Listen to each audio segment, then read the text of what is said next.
Assalamualaikum warahmatullahi wabarakatuh. Kali ini saya akan membahas kesalahan-kesalahan umat Islam pada kehidupan sehari-hari. Walaupun kita tidak melakukan perbuatan zina, maksiat, atau bahkan mencicipi narkoba sekalipun, tapi terkadang kesalahan-kesalahan ini sering terjadi di kehidupan sehari-hari kita. Padahal kesalahan bisa menimbulkan suatu dosa yang sekian hari sekian menumpuk.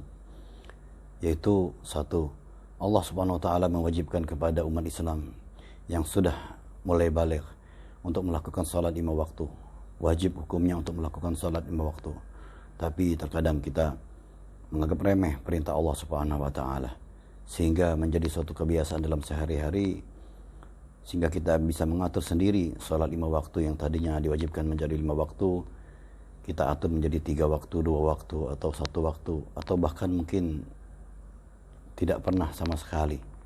Na'udzubillah min dzalik. Padahal ini adalah perintah Allah subhanahu wa ta'ala, kewajiban sebagai umat Islam. Itu kesalahan yang besar sekali. Rasulullah SAW mengatakan, man taraka salatal asar faqad habita amaluhu. Barang siapa yang meninggalkan satu salat fardu, yaitu diantaranya salat asar, faqad habita amaluhu, kata Rasulullah SAW, maka terhapus semua amalan kita. Terhapus semua amalan kita. Ingat, terhapus semua amalan kita. Mungkin kita merasakan pernah membantu orang di sana sini, kita berbuat baik tapi tidak melakukan sholat 5 waktu, maka kata Rasulullah SAW, terhapus semua amalan kita yang kita anggap itu adalah suatu pahala. Na'udzubillah min dzalik. Yang kedua, Rasulullah SAW mengisyaratkan kepada umat Islam untuk melakukan ketenangan dirinya di saat pagi hari. Setelah melakukan sholat subuh, untuk melakukan zikir-zikir lanjutan sampai dilanjutkan kepada waktu isra sampai pun duha, yaitu ketenangan diri kita dengan zikir, pendekatan diri kepada Allah Subhanahu wa taala, bukan lari pagi mau mencontoh siapa lari pagi, olahraganya dengan dalih apa segala macam, wallahu alam bisawab. Oleh sebab itu mari kembali kepada Nabi Muhammad SAW. Yang kesalahan berikutnya setelah keseharian, kita tidak mencontoh Nabi Muhammad SAW pada kehidupan sehari-hari kita, yaitu dengan makan minuman yang halal, atau makan minuman yang halal dengan cara yang benar, dengan mengikuti Nabi Muhammad SAW menggunakan tangan kanan sambil duduk menghormati rezekinya Allah Subhanahu wa ta'ala. Adapun kesalahan daripada kita sebagai umat Islam, terkadang kita makan minum dengan tangan kiri, bahkan perbuatan tersebut adalah perbuatan syaitan, la'natullah, na'udzubillah min dzalik. Ini kesalahan-kesalahan kita yang mungkin terdapat di depan mata kita. Kesalahan berikutnya yaitu melakukan bergaul dengan pergaulan dan perkataan yang penuh dengan kebohongan, walaupun dengan senda guraunya. Ini yang sering terjadi. Padahal senda gurau yang diiringi dengan kebohongan tetaplah kebohongan, dan bohong adalah dosa.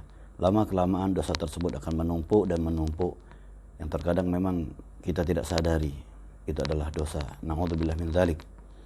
Dan kesalahan berikutnya yaitu banyak juga terdapat di depan mata kita yang kita lihat, umat Islam terbuka aurat, baik yang perempuan maupun yang laki-laki, bagi yang kecil, yang sudah baligh maupun yang dewasa. Dengan apa terbukanya aurat? Orang dewasa membuka auratnya dengan memakai celana pendek yang terbuka aurat, padahal aurat laki-laki dari pusat sampai kepada dengkul ke bawah sedikit, tapi karena memakai celana yang pendek terlihatlah auratnya. Itu adalah perbuatan dosa, dan apabila dilihat orang auratnya, maka itu adalah haram hukumnya. Yang lama-kelamaan itu adalah menjadi dosa-dosa dan dosa. Na'udzubillah min dzalik. Oleh sebab itu kembalilah kepada Nabi Muhammad SAW. Kesalahan-kesalahan lainnya yang sehari-hari dalam kehidupan kita sehari-hari, mungkin kita tidak mengajarkan anak istri kita, keluarga kita untuk memasuki rumah dengan kaki kanan dan memasuki kamar mandi dengan kaki kiri, memasuki masjid dengan kaki kanan dan keluarnya dengan kaki kiri. Ini yang sering terlewatkan sebagai umat Islam. Padahal ini adalah semua perbuatan Nabi Muhammad SAW, yang pastinya apabila kita lakukan akan mendapatkan pahala, kebaikan demi kebaikan, bahkan mendapat cinta Allah Subhanahu wa taala, sebagaimana firman Allah Subhanahu wa taala dalam surah Ali Imran. A'udzubillahi minasyaitonirrajim. Bismillahirrahmanirrahim. Qul in kuntum tuhibbunallaha fattabi'uni yuhibbukumullah wa yaghfir lakum dzunubakum wallahu ghafurur rahim. Katakan, kata Allah, jika kalian betul-betul cinta kepadaku, ikuti aku Nabi Muhammad SAW, maka Allah yang akan cinta kepada kita. Sehingga apabila Allah Subhanahu wa taala cinta kepada kita, fayaghfir lakum dzunubakum, dan Allah akan mengampuni semua dosa dan kesalahan kita. Ikutilah Nabi Muhammad SAW dalam keseharian harian kita. Cari yang paling ringan menurut kita, yaitu dengan memakai baju dengan mulai yang kanan, bukanya yang kiri, masuk rumah dengan kaki kanan, masuk kamar mandi dengan kaki kiri, keluarnya kaki kanan. Belum lagi dengan doa-doa, masuk kamar mandi, doa masuk rumah, doa berkendaraan, doa keluar rumah. Ini yang kesehari-harian kita yang perlu kita lakui. Potong kuku di hari Senin, Kamis, dan Jumat. Terkadang kita sebagai umat Islam tidak memperhatikan hal-hal yang sehari-hari yang seharusnya kita lakukan. Karena kita memang sebagai umat Islam harus mencontoh pemimpin kita, yaitu Nabi Muhammad SAW. Mungkin itu saja dulu pesan dari saya. Mudah-mudahan kita bisa berjumpa lagi dalam keadaan yang lebih baik. Allah Subhanahu wa taala semoga memberikan salat dan salamnya kepada Nabi Muhammad SAW, dan Allah mencurahkan maghfirahnya, pengampunan kita untuk kita dan kepada keluarga besar kita. Amin ya rabbal alamin. Sehingga Allah Subhanahu wa taala memudahkan kepada kita dan keluarga kita untuk mentaati mensyuriat Allah dan Nabi Muhammad SAW. Assalamualaikum warahmatullahi wabarakatuh.